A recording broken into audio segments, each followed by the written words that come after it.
안녕하십니까. 김경국TV 시작하겠습니다. 이재명이 또 한 건 했습니다. 5급 신임 사무관들을 대상으로 특강을 했는데 주제가 무려 청렴이었습니다. 성남시장과 경기도지사를 하면서 온갖 부정부패 비리 의혹에 휩싸였고, 그 중에 일부는 공범으로 의심받고 있는 사람들이 대법원에서 최종적으로 유죄가 확정돼 중형을 선고받기로 했습니다. 또 대장동을 비롯한 상당수 혐의들은 대통령에 당선되기 직전까지 재판이 진행 중이었습니다. 그리고 일부 사건은 검찰 수사 단계에서 수사가 중단된 경우도 있습니다. 그런 사람이 청렴을 주제로 특강을 했다니까 우선 기가 막히고, 오늘 강의를 받은 5급 예비 사무관들도 언론 등을 통해서 이재명이 얽혀있는 의혹들을 모두 알고 있을 텐데 강의를 들으면서 무슨 생각을 했을까 궁금하기도 합니다. 어떻게 보면 생생한 경험담이었을 수도 있겠다, 이런 생각도 들기는 합니다. 이재명의 청렴 특강, 이 부분 조금 이따가 말씀드리기로 하고, 지난 11일 저녁 이재명이 대통령실 직원들과 서울 종로구의 한 고깃집에서 소맥과 함께 오겹살 회식을 했는데 재밌는 이야기가 있어서 간단하게 소개드리겠습니다. 일각에서는 여직원에게 술병을 건네주고 소폭을 만들어 달라고 했다면서 성감수성이 떨어지는 것이 아니냐, 이런 지적을 하고 있기도 합니다. 특히 3040 여성 커뮤니티에서 그런 글들이 올라오고 있다고 하는데, 솔직히 자기들이 형수에게 상욕하고 여배우를 농락한 이재명을 찍은 것은 자기들입니다. 자기들이 찍어놓고 지금 와서 무슨 개소리입니까? 꼭 천하의 성인군자를 대통령으로 선출한 줄 알았는데 그게 아니었다, 그런 표정들이 기가 막힐 뿐입니다.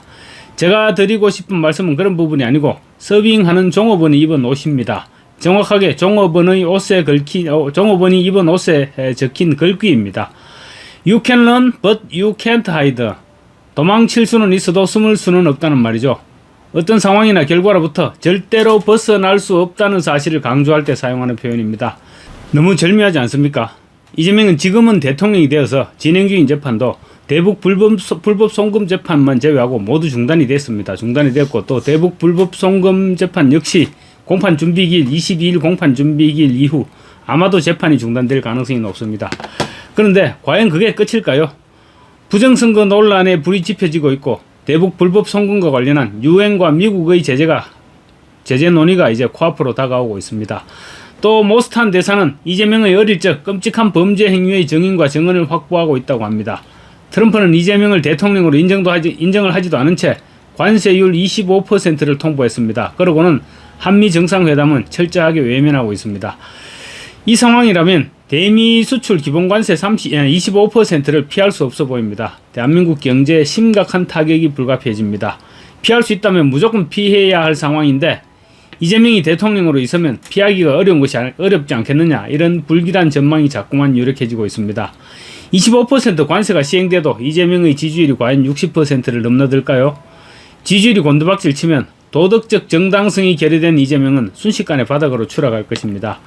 고깃집 종업원의 옷에 적힌 도망칠 수는 있어도 숨을 수는 없다는 글귀가 마치 즐길 수 있을 때 마음껏 즐겨라, 이런 글귀로 보이기도 합니다. 대통령으로까지 오는 길이 워낙 험하겠고 또 비정상적인 코스가 많았기 때문에 이재명은 한번 무너지면 다시 일어서기가 아마도 쉽지 않을 것입니다. 이 타이밍에 이재명이 저 음식점에 가서 마침 또 저 종업원이 서빙을 한 것은 어쩌면 운명이 아닐까요? 절대로 끝까지 숨을 수는 없을 것입니다. 전날 사진을 풀 기자단이 찍었는지 아니면 대통령 전속이 찍었는지 모르겠지만, 저 정도면 홍보수석은 문책감이 아닐까요? 저 사진을 보고 많은 국민들이 곧바로 이재명이 처한 상황과 연상시키지 않았을까 싶습니다. 올해의 사진이 되지 않을까 싶습니다. 14일 신임 사무관 특강 이야기입니다. 이재명이 14일 충북 진천 국가공무원 인재개발원에서 5급 예비 사무관 305명을 상대로 특강을 했는데, 예비 사무관을 대상으로 한 특강은 노무현 이후 20년 만이었다고 합니다. 이재명은 이 자리에서 공직자의 청렴은 기본에 관한 것이라고 강조했습니다. 그렇게 청렴해서 대장동 개발업자에게 수천억 원을 밀어주고 백현동 개발업자에게는 한꺼번에 4단계를 용도 변경해줬던가요? 강의를 듣는 예비 사무관들을 모두 바보로 생각하는 것일까요? 그런 상황에서 청렴을 주제로 강의를 한다는 것은 보통 낯짝으로는 할 수가 없을 것입니다. 이 같은 부분을 의식했는지 말머리에 이런 말도 했습니다. 자기는 부패한 사람으로 온갖 음해를 당해서 이런 강의를 하면 저 사람 뭐야? 이런 생각을 할 수도 있지만, 자기는 정말로 치열하게 제 나름의 삶을 관리해왔다고 주장을 했습니다. 그렇게 자신있고 깨끗하다면 대장동을 비롯한 재판은 왜 그렇게 질질 끌었고 또 대통령이 되자마자 왜 재판부터 중단시켰는지 묻지 않을 수 없습니다. 이재명은 돈은 마귀다. 하지만 절대 마귀의 얼굴을 하고 나타나지 않고 오히려 가장 아름다운 천사, 친구, 친척, 애인의 모습으로 나타난다. 이 사람들이 매일 문자 메시지를 보내다가 전화하고 커피라도 한잔하자, 그 다음에 골프라도 한번 이런 권유를 하다가 결국 룸사롱도 같이 가는 식이 된다. 그러다 보면 어느 날 이 사람이 접대 내용을 장부에 다 써놨다는 것을 깨닫게 된다고 말했습니다.